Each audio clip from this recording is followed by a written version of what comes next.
This is the Chicks of FinTwit, a finance podcast by women for everyone. I am your host, Caitlin Cook. Join me as I highlight female trailblazers and their male allies across the industry as each shares their expertise on a variety of finance topics. Nothing is off limits. Thanks for joining us. Now please enjoy this episode.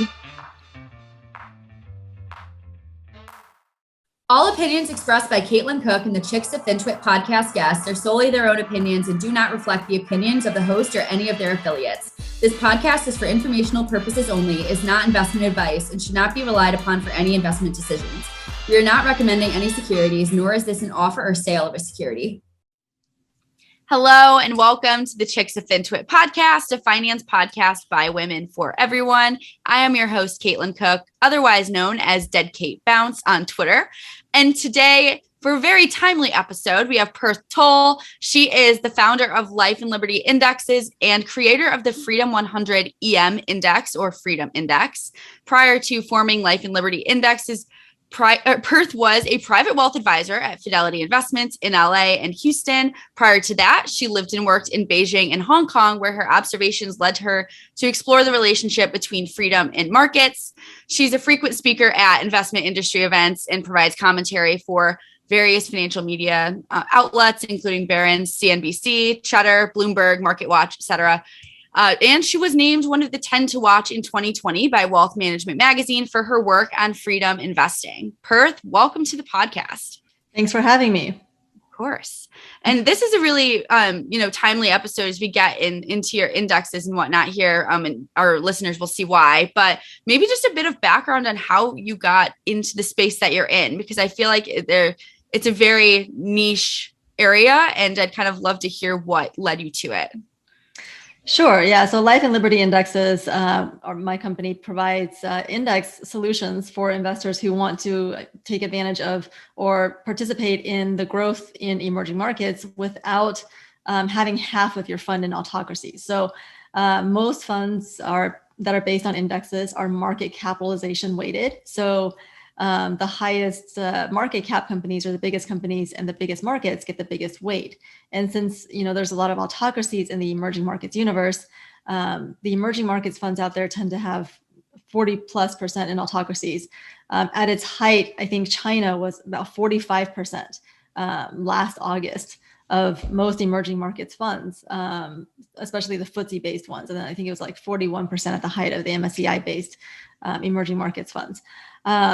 So that's one country alone. And then you have Saudi Arabia, Russia, and so forth. I having grown up in both China and the US, saw the difference that freedom can make in not only my life, but also in the markets in these various places. So I wanted to be able to provide an alternative for investors who believe in the long-term benefits of freedom and want to invest accordingly in their emerging markets allocations.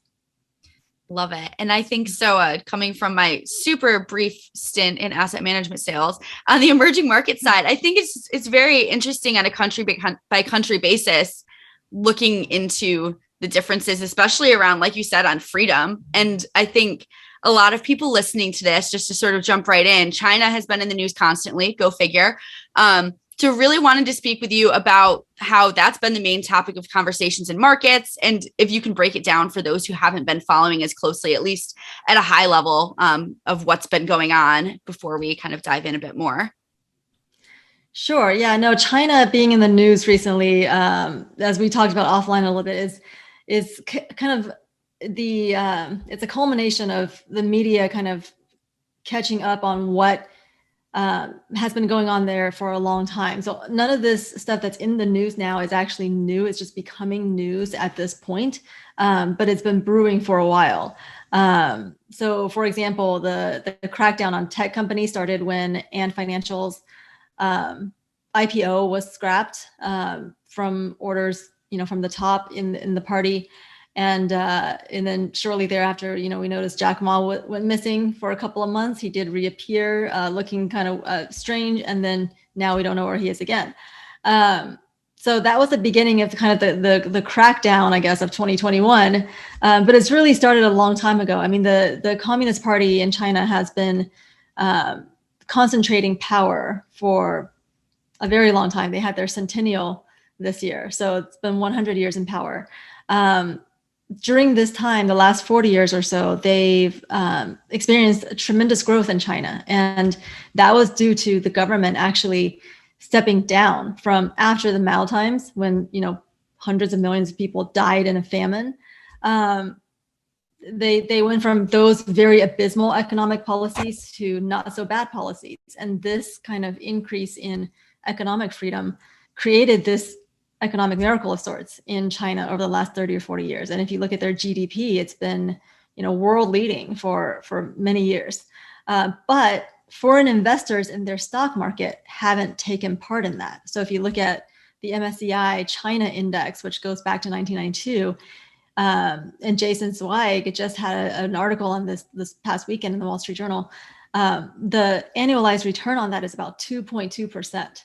So it's treasury-like returns, even worse than treasury returns. And, that's during a time when China was growing at a tremendous pace as far as GDP. So this is an exhibit A for kind of our strategy or why we do what we do. Because in the unfree markets, even if you experience a lot of growth, foreign investors may not necessarily take part in that. Because that growth will get siphoned off to state actors or wherever it goes. It's very murky as far as the ownership structures, very murky as far as accounting, as we've seen recently with Evergrande. And the biggest risk is that the interest of the state will always come first. And so you'll see, like we saw with the education companies, they were very profitable companies that overnight became nonprofits because that was the decree from the government that they would now be nonprofits, and profit is now illegal for those companies. And we saw in an article by Ling Wei in the Wall Street Journal that, one of the founders, I think New Oriental, broke down in a shareholder meeting after this happened. And this is destruction of capital on a huge scale. So that's why we do what we do, is not only the economic freedom part, but the personal freedom part. We look at, metrics for both personal and economic freedoms. But this is a perfect example of why we don't invest in these types of markets, because of this tail risk that we want to try to avoid. Yeah. And I guess playing the devil's advocate here, right?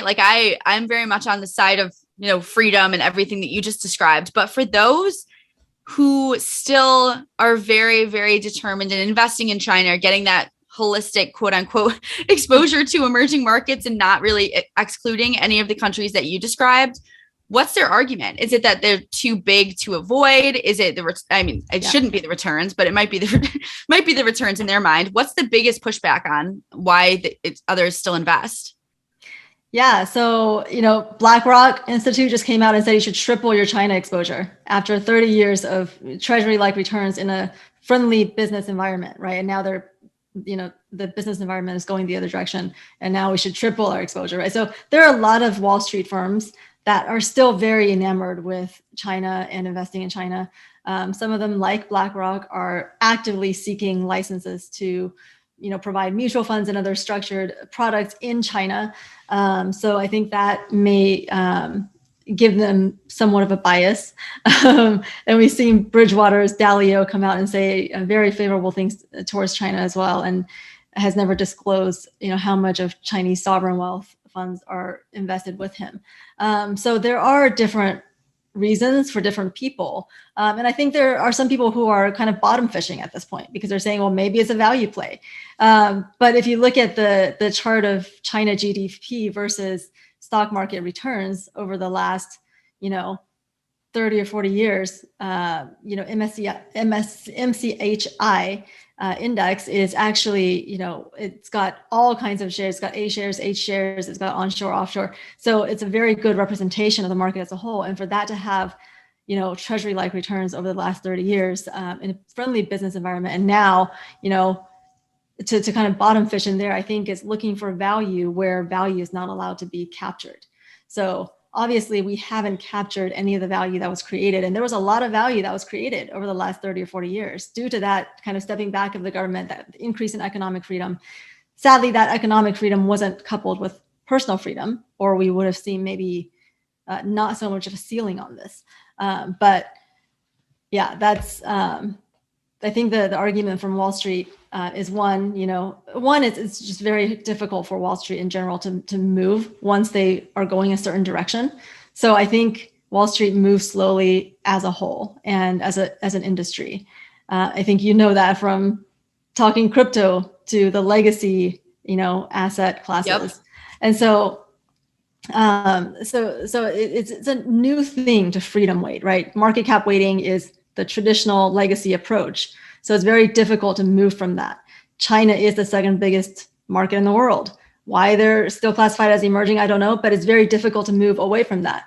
I had one of the FinTwit advisors that I think both of us know a couple of years ago at the Ritholtz, the conference in Dana Point, say to me, hey, I love the idea, but I can't not have China in there because they're the second biggest market in the world. And I was like, yeah, well, I understand that. And then a couple of months ago, he came back and he said, I can't stomach having China in my emerging markets anymore. So he actually, surveyed his clients and, overwhelmingly the clients agreed. So I think there's been a turn in sentiment. Whether or not Wall Street will follow that, I don't know, because people, especially investors, especially Wall Street, we have short memories. So maybe all of this will pass and nobody will remember this, anymore. But it doesn't look like that's the direction it's going because, China is not trying to put up any pretense of, hey, we're going to, support the markets in any way, or we're going to step back. They're just going the other direction fast. So yeah, I don't know what's going to happen as far as Wall Street sentiment on China, but I do see kind of a turning of the tide. No, agreed. And for kind of on closing out on this topic, but where do we go from here with China, right? I know you mentioned the short attention span, short memories. I think that's definitely accurate. But at what point do we stop kind of pushing all this to the side? And how should we be looking at investing in China moving forward for the average investor, at least for the individuals listening?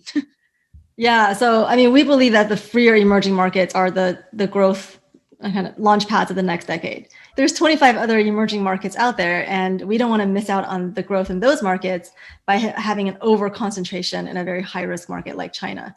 And it's not that we're, arbitrarily excluding China or any other country. It's, we don't have China, Russia, Saudi Arabia, Egypt, Turkey. It's because of their freedom levels. And as soon as they become more free, and our data reflects that, then we'll include them back into the index. So our kind of strategy going forward is to continue to invest in the freer emerging markets for the best growth potential in the next years and in decades. It is a long-term approach, though, so we'll see how it turns out. Yeah, and I think you said around 45% of a typical allocation in EM to China, and not to mention the height. Other height. Okay. Last year. Well, still a very large chunk. Now it's down to like 30 to 35%. Okay. Due to the market. Gotcha. Well, still a pretty substantial chunk there. So where is that going to within the Freedom Index? Like where are those allocations flowing into areas that are more free when those other countries are excluded? Right. So we use freedom metrics that are third-party independent think tank metrics from the Cato Institute, the Fraser Institute, and the Friedrich Naumann Foundation. And then they in turn compile metrics from 100 think tanks around the world within their freedom network. So it's lots of layers of objectivity. And I'm not sitting here choosing the countries. I'm just going by their data. So my subjectivity doesn't matter at all. But our biggest country holdings are Taiwan, South Korea, Chile, and Poland right now. There's 10 countries overall in the index, and you can find the information for that. There's the link to the fund website from the index site, which is lifeandlibertyindexes.com.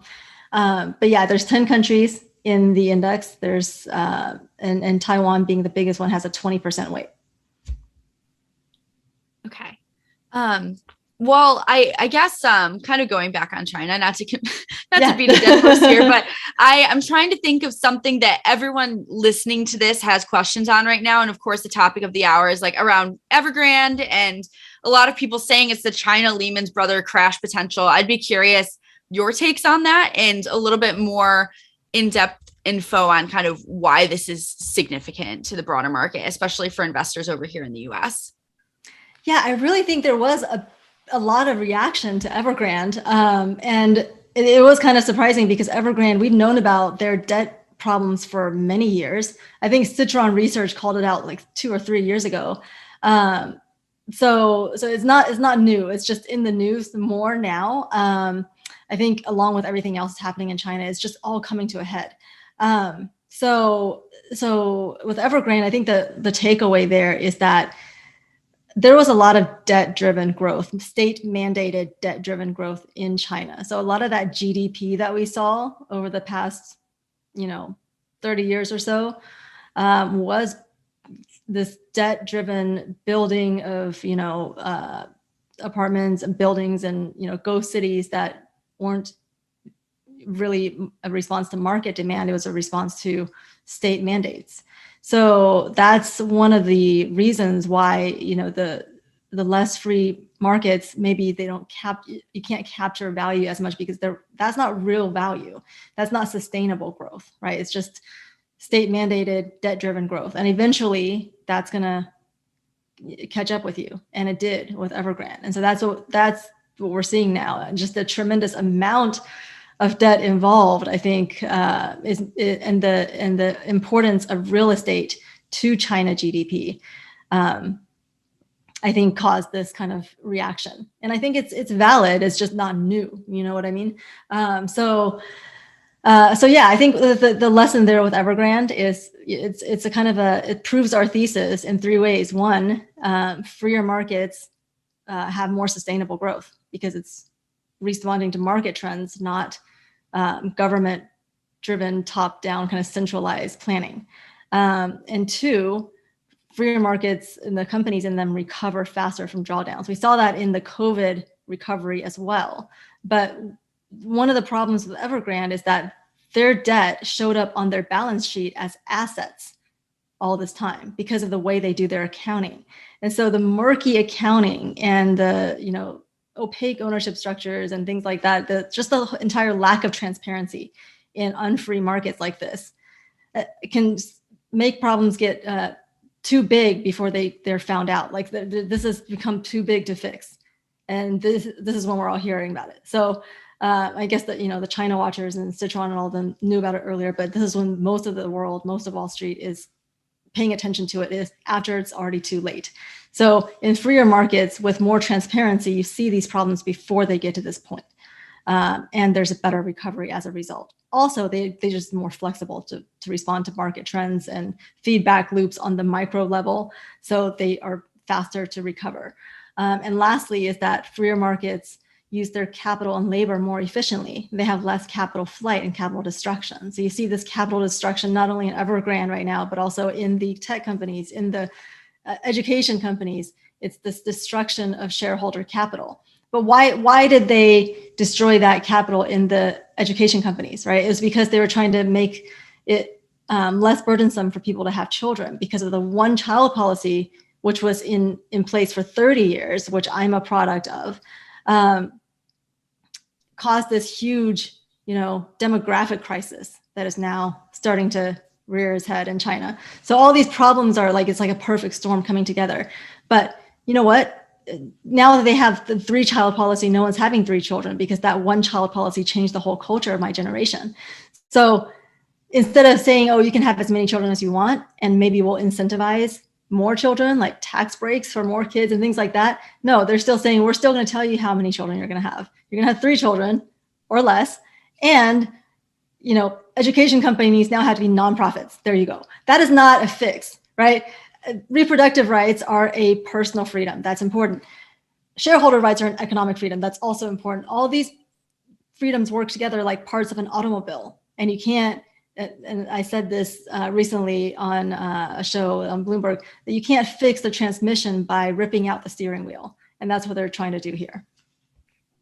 Well, I see why they're not included in the Freedom Index. But on that topic too, so you mentioned education companies, we talk about Evergrande. What about the tech crackdown? So I know a lot of this you said, I'm assuming this is kind of along the same vein, right? Where it's perfect storm. This is something that's been going on for a very long time that's just coming to the forefront for people that aren't necessarily involved or boots on the ground in the country. What are your thoughts there? Yeah, so tech is a sector that has been traditionally very favored politically. And that's one of the reasons they've been allowed to succeed as much as they have. And I think the crackdown in tech is one of the biggest things that eventually got the attention of Wall Street, because these tech companies we're all invested in. I mean, not me personally, not our fund, but most of Wall Street has Alibaba, Tencent, Baidu. So they have the bats, we call them, right? So they're the biggest, ADRs or, foreign listed companies coming out of China. Alibaba in its day was the biggest IPO at this time. So I think everyone was familiar with these companies, and they made up, the top holdings of not only emerging markets, but a lot of other funds. So when the crackdown came down on tech and there was a chill, after Jack Ma disappeared, all the tech entrepreneurs went silent. And a lot of them started donating money to social causes for common prosperity, right? We saw that with, I believe, Tencent donated like 15 billion or something like that for common prosperity. First of all, that money doesn't help the poor. It's like a bribe. It's like appeasing the government, right? And it's stealing from shareholders. But that's what they have to do to survive. And I think with the tech company crackdown is where Wall Street really saw, okay, these are companies that we put a lot of money in and we really bet on them. And maybe we miscalculated this government intrusion risk. So I think that's when some people started repricing, but I think most people are still on Wall Street, still looking at this as a value play. Like, hey, these companies are down, they should be able to recover, like it's fundamentally sound, but they're not realizing that there's no way to price this type of government risk. There's no way to price in the risk of the government overnight turning you into a nonprofit or disappearing your founder. There's just no way to price that in. That kind of blows the whole DCF model. So we're not going to put our investors in that kind of concentrated risk. So we're going to continue to exclude those companies, but those companies the tech companies, especially in China, continue to be usually 5 out of the top 10 holdings of most emerging markets funds. China is a beast. We didn't talk about the online gaming, when they called online gaming companies or online gaming in general spiritual opium. So, and then, said, okay, kids can only play this like 3 hours of games on the weekends. And that's for, I think, the games where it's multiplayer games where you're talking to people across the world. And I think that's the main issue also. Like the tech companies and the gaming companies, one of the main problems with the tech companies they had was the data. And they wanted to keep that data private, or not by private, I mean only the Chinese government can access it and no one else. Not like, user privacy, but just so that intelligence, offices in the US and other countries can't access that data. There was a blog post a couple of years ago about how with Uber receipts, it was found out that there was, some trips between the government office and these hackers that were hacking other countries. And they were able to find out, link the hacking to the Chinese government that way. So data privacy is very important now to them. And I think there's always a reason behind it that we may not see, right? And I think that may be what's behind the tech companies crackdown. But also with online gaming, if you're in a multiplayer game and you're in China playing the game, there could be somebody from the US, from the UK, from Australia, all playing the game with you, and you can message each other, right? So they don't want that kind of, I guess, cross-country communication going on. So they're cracking it down on these multiplayer games. That's my theory. I could be completely wrong. I don't think I'm the only one who thinks that, though. I think that's pretty common thought these days. And that all started, the human rights people saw this before Wall Street did by quite a while. That all started when Joshua Wong, a couple of years ago, who was the student leader of the protest movement in Hong Kong. He's been in prison multiple times, and he was out of prison at this time a couple of years ago, and he was playing Animal Crossing. And in Animal Crossing, you can dress up your characters as whatever you want. And he was basically dressing up these characters with slogans that said "Free Hong Kong." He had banners in his set that said "Free Hong Kong," and the government didn't like that and banned Animal Crossing in China because of that. After that happened, so it's any sort of expression, any sort of outside communication, because in China there's the great firewall. You don't have Twitter, you don't have Facebook, you don't have US media or any other media besides Chinese media and what they allow from the US, right? If you're visiting and you're in a hotel, right, and you're a foreigner, then you have a VPN and you can access all of this stuff. But a Chinese citizen normally can't. And all they see is what's on the Chinese social media platforms. And that's all censored and all, very curated. So any kind of outside communication would break that kind of firewall. So I think that's the problem behind the online gaming crackdown. That's my theory. Again, I don't think I'm the only one with that theory. I don't think it's groundbreaking, but it is a theory.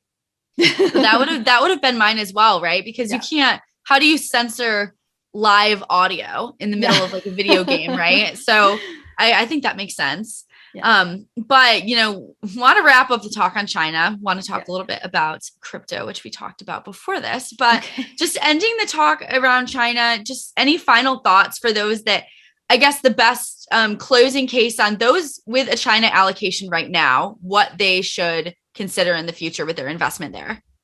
Yeah, I would recommend after all of the rest of this.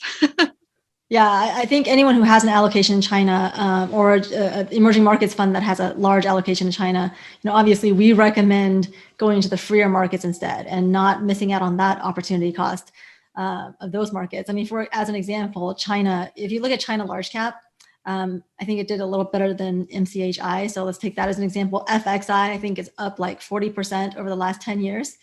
Taiwan is up at least four times that. And South Korea has doubled that. So two neighboring markets have done much better than the biggest names in the China market in the last 10 years. So don't fall for this narrative of, China is, the world's next big growth story. It's actually the world's next big growth decline story. It's like a peaking story. So we've peaked because we've hit that ceiling. They never matched their economic freedoms with personal freedoms, and now they're going the other direction. So I would recommend definitely truly diversifying, not having a diversified fund with 40% in one country, but diversifying into the freer emerging markets. And we've, provided a way for them to do that. Awesome. And going into, kind of along the same lines of freedom again. So we talked about this a bit offline, more specific to crypto, but I'd be curious, outside of just specific to emerging markets, the categorization of, what is or isn't freedom. And I think probably a lot of it would be more obvious things, but I'd still be curious to hear what the biggest criteria are around your index specifically, and for the organizations that you follow that categorize different countries on their freedom rankings or weights. Yeah, so our data providers categorize 162 different countries with 76 different variables, ranging from the rights to, from what I call the rights to life, rights to liberty, and rights to property, or civil freedoms, political freedoms, and economic freedoms. So civil freedoms are things like terrorism, trafficking, torture, disappearances. So, talking about China on this pod, China leads the world in disappearances, and we see famous actresses and famous CEOs being disappeared.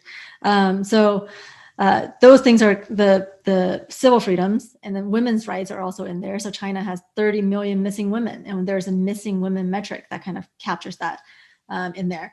And then there's political freedoms like civil procedure, criminal procedure. We just saw with the two Michaels being released going back to Canada, right? When they basically made a trade that it was hostage negotiation, like it was a hostage diplomacy, right? Because Canada had the Huawei executive who broke U.S. sanctions to do business with Iran, held in detention, and then China just, arbitrarily arrested two Canadians because Canada was holding this executive for breaking the law.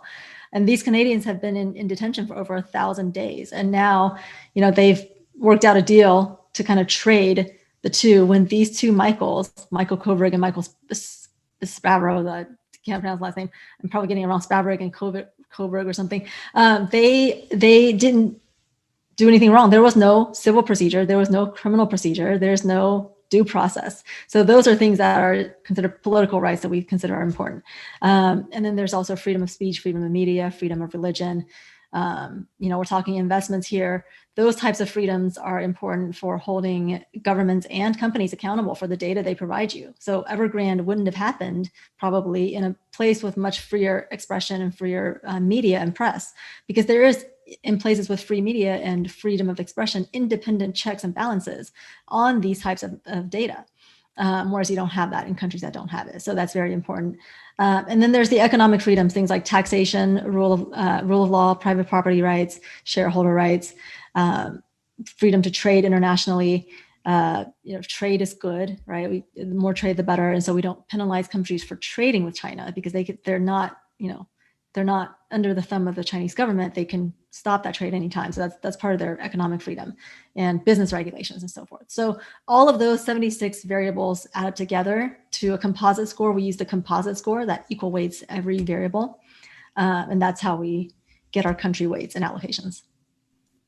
I have to ask, where does the United States fall in that ranking? 17 out of 162. Okay. That's that was almost better than what I thought. But what's first? New Zealand. So the developed markets are all pretty free. So you have, right. Countries like New Zealand, but fairly small developed market being very highly ranked. Of course, Australia is having all kinds of issues right now with their COVID, restrictions. So there is, that may be reflected. COVID restrictions may end up being reflected in the model at some point. That's not up to me; it's up to the data providers. But yeah, I think there's a lot of nuance in all of this. But the reason why we did emerging markets instead of developed markets is because in emerging markets you see this huge dispersion in freedom levels, whereas in developed markets you don't. And if you do freedom weighting in developed markets, you just end up with a less tradable country set, like with New Zealand being top country. Versus in emerging markets, you can still have a very tradable country set that has a much freer diversification of countries. Agreed. And I think on this subject, I alluded to this, but I have to ask about crypto. As a crypto person myself, I guess yep. I'm a crypto person now, but what are your thoughts on that? I know we talked a bit before this. I don't expect you to be like a Bitcoin expert, anything like that, but I think there's something to be said for people always, associating with crypto with freedom and decentralized networks and the power of that and kind of getting away from centralized authorities. So I'd be curious to hear your takes on that. A couple of years ago when all this started happening, like maybe 3 or 4 years ago, I was a crypto skeptic like everybody else in the, legacy finance. And then I went to Oslo Freedom Forum, I went to South by Southwest with Human Rights Foundation, who puts up who does economic Oslo Freedom Forum, and I met Alex Gladstein, who is he works as Chief Development Officer of the Human Rights Foundation, and he is a huge crypto expert and just a fan of the space. And the reason why the human rights people really like crypto and Bitcoin especially is because it's a way for them to be able to leave their countries and be able to kind of escape without the government being able to confiscate their assets, which is extremely important for them. And we, as part of the foundation's work, I know of people who were able to escape Afghanistan, Iraq, with nothing but Bitcoin. And during the time of their escape, their Bitcoin actually appreciated in value, and by the time that they got to UK or wherever they're going, they had means to start over in a new country. So this is something that I think the freedom people were early on. Again, freedom people were early on Bitcoin, as well as, freedom weighting countries and things like that, and seeing all the things that are happening in China now. But I think they were in it for that reason, because a lot of times at the time when I was a skeptic, I took for granted that, I have reliable banking here in the US.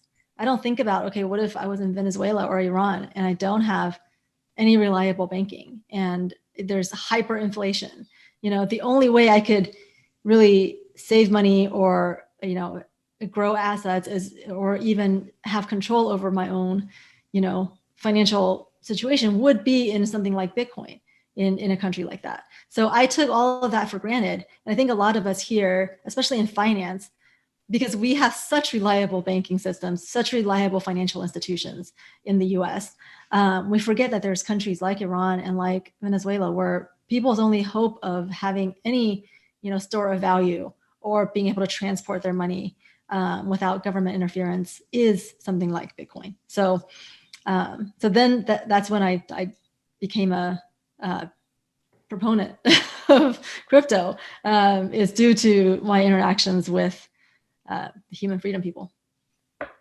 What a story, first of all. But I think that's one thing that especially people within the industry, as you mentioned, have a really hard time separating the asset itself from use cases, especially outside the scope of, I can go to the bank anytime. I can access this from my phone. I have never been, I don't love the term unbanked, but I mean, underserved. I haven't had to go to a payday loan location to get money from day to day or something like that. So it's just very interesting. I think we got to step back and look at the global implications of this for people in more unfortunate situations, or in, like you said, trying to flee from a country and not being able to bring your banking assets with you. Before we were recording, I know you mentioned even the story of someone where a large global bank blocked someone who fled their country HSBCs. from being and able to. They did this for more than one activist who fled Hong Kong last year, and there were some very wealthy activists fleeing Hong Kong with their families, and they froze their assets at the request of the Chinese Communist Party. So and this was all over the news, so you can verify this. I believe it's Ted Hui's family. I'm not sure if I got the name right, but there's multiple people that this happened to coming out of Hong Kong after the protest movement. And if they stayed in Hong Kong, they would be in jail. So stay in Hong Kong, go to jail, or and these are like 22-year-olds, right? Or leave Hong Kong and have all your assets frozen. And so if you have Bitcoin, that solves the problem. And there's also capital controls, right? You can have a lot of money in China right now. You can't leave the country with that. Let's say you're like, I don't like the country, the direction the country's going, I'm going to leave. Well, can't take your money out. So good luck, So yes, Bitcoin solves that. You stole my line. I was going to say, as everyone says on Twitter, Bitcoin does solve this one for now. This one actually solves, yeah. And on that note, I have to ask, especially with looking at now some more emerging markets declaring Bitcoin as like legal tenders, like what are your thoughts on it? Would that impact the freedom weighting in the future? I'm assuming that probably wouldn't be included anywhere in there at present, but do you see that being a factor in the future? I don't know. That's not a factor at present, but it would be. That's not a factor. But what we have at present that's related to that is soundness of monetary policies or sound money. So that's the lack of things like hyperinflation.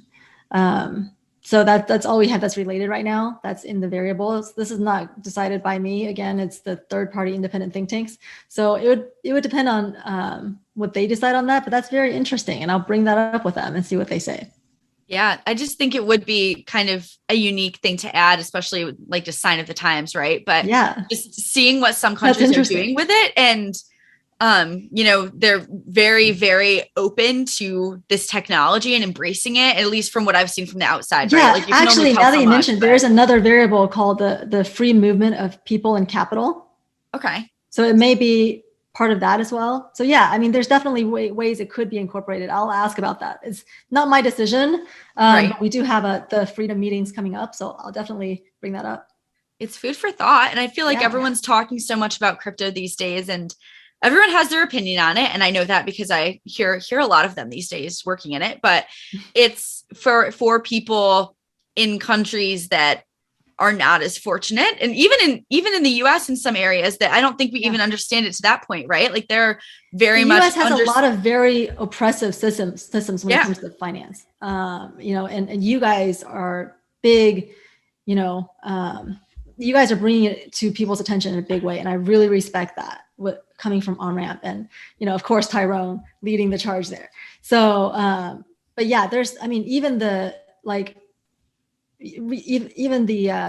credit score system here, right? There are in emerging markets, there are some very much easier ways to access credit now. So yeah, I think in some ways we have very reliable banking and that's good. But in some ways there are some parts of our system that are far behind other countries as well. Well, let's unpack that. I mean, I know if you were in an ideal world, if you were able to change the US financial system, the banking system, what were the biggest things you would change, right? Like from a freedom perspective, what are the biggest alterations you'd make? Because I do agree that a lot of it is sort of old school. Haven't thought about that actually. What are the biggest changes? But one of the changes I would make is I think it's hard, the credit system is kind of messed up. As an entrepreneur, right? I want to preface this by saying that our credit system is nowhere near as messed up as, for example, China's social credit system, right? There's no comparison to China or to other autocracies where you don't have access to any credit if you're, speak out for freedom or anything like that. But it's as an entrepreneur, I personally, my experience was I was using companies' credit card thinking it was my own. And as a result, and I never checked because I don't use that much credit. I never checked. And after a while, about a year, maybe less than a year, 6 months ago, I checked and I had no credit, not low credit. I just didn't have credit because I was only using that one credit card that had company ID and not my social. And so I was like, okay. And so my lenders that I was borrowing for were like, hey, you have to build credit and that's going to take 6 months. And I was like, really? You can build it that fast? And so anyway, I applied for credit cards, got the credit cards, very low, limits and things like that because I had no credit. And I was like, this is crazy. But they're like, yeah, we see your assets, so we'll give you a credit card. And so I got, a couple of cards. And then within 6 months, my credit was in the 800s. I mean, that's just messed up. I went from no credit to exceptional score in 6 months. They should have been able to look at my profile as my financial profile and been able to realize that I could have had whatever same credit 6 months ago. You know what I mean? So it's okay, this is really inefficient, really ineffective system that we have. And there are some even public companies now popping up in South Africa, in Uruguay that are much more efficient in this type of thing. So I think, those types of companies coming up out of the emerging and frontier markets, we can really learn from and probably will in the future as those companies get bigger and more well-known. That was going to be my follow-up. So in other countries with high, freedom scores, from even just, I'm kind of fascinated just from financial system perspective, but what are they doing right that we could learn from there? Because I know you just, as you literally just said, there's probably a lot that we could learn from countries that are doing things right. And besides the more efficient credit ratings, one example is Estonia, which is considered a frontier market, but only because of their size. They're a very well-developed market. And they're actually the world leaders in digital, what's it called? Digital identity. So everyone has a digital identity. Everyone does their taxes in 5 minutes or maybe 10 minutes. I forget what it was. I think Singapore has a 1-page tax form. I wish. Yeah. So, it's a much more efficient way to not only do your taxes and get the government their money, but also, you don't have to, I could set up a business in Estonia right now and raise money in Estonia. I don't have to even be there because of digital identity. You can pick up your digital identity, in the New York embassy, I think. Anyway, I don't know the whole process. I'm intending to go through it, but I didn't know when the next time was that I would travel again to New York. So I was waiting on that. You have like 6 months from the time you apply, but I've been talking with, Estonians because of their, freedom levels and just, we'd love to have them in the index at some point. But right now it's just the emerging markets. But anyway, I've been talking with them and they're like, you should apply for the digital identity. And so that's why I know about this.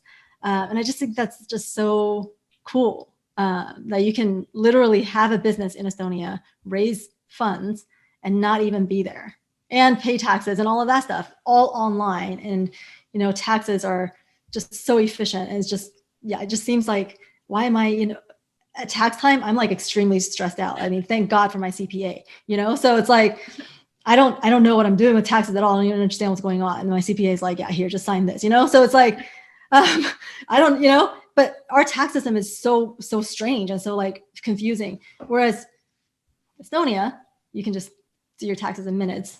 There's other countries like Singapore that are similar. Of course, Singapore has their own problems, but on the personal freedom side. But yeah, I mean, that's one thing that I would definitely improve is like the efficiency of the tax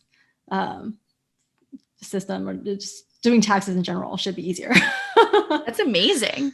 And I knew nothing about Estonia before this, other than where it is on a map. I did know that.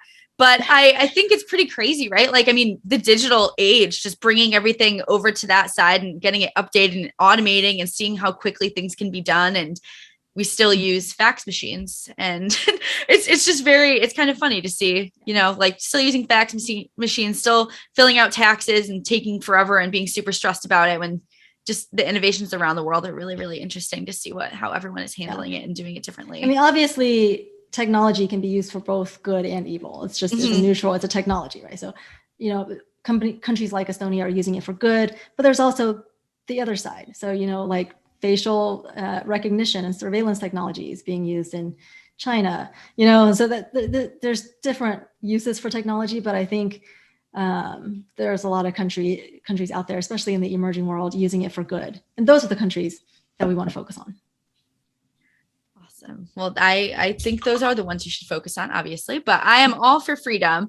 And I want to kind of wrap this up with, first of all, thank you for all of that. That was fascinating. And any day to talk about emerging markets and all of this, I think is really, really interesting. But I always close out with the same question. You're a person too. You go beyond just your freedom index, obviously. What do you like to do in your free time? What do you do outside of building awesome indices and spreading them to the masses? You know what? I literally don't have a lot of time to reflect, but this weekend I took a little time out and had brunch with my daughter because I had to go kind of to a farther part, we call it inside the loop in Houston. It's closer to downtown. I'm in the suburbs to get a paper copy of the Wall Street Journal because I was quoted in a Jason Zweig article and I was super honored about that. So I was like, I'm going to go get a paper copy of this. And so I just sat there with my daughter and had brunch, and, maybe I'll post a picture later, but, and I was reading, Wall Street Journal, IBD. And so I was like, this is kind of nice. I never do this and just sit here outside, eat brunch. My kid was reading her book. She's old enough now that she's, reads her own book, and she's like, we can just, chill. And so that was nice. So that dates with my kid is what I like to do. And eating. That sounds great. And eating. Those sound like two perfect things. Yes. Awesome. Yeah. Well, it's nice to be able to decompress and actually take a second when everything is always so go, go, go. So yeah. Always good to do that. Shout out Jason Zweig. Thank you for giving me that excuse to do that. Yeah. I mean, that's fantastic. Congrats. It was an honor. Yeah, to say the least. But I do want to thank you again for being on the pod. This was awesome. Especially with the China news, really, really wanted to talk to you, but have always loved your work via Twitter and what you're doing with Freedom. So thank you again for being here. Thank you for having me. Of course. And where can our listeners find you for more information on whether it's social or otherwise? Yeah. So our company website is lifeandlibertyindexes.com, and I'm on Twitter at Perth_Tolle. Awesome. All right. Well, Perth, thank you so much again. Thank you to everyone for listening, and we will be back soon with another episode.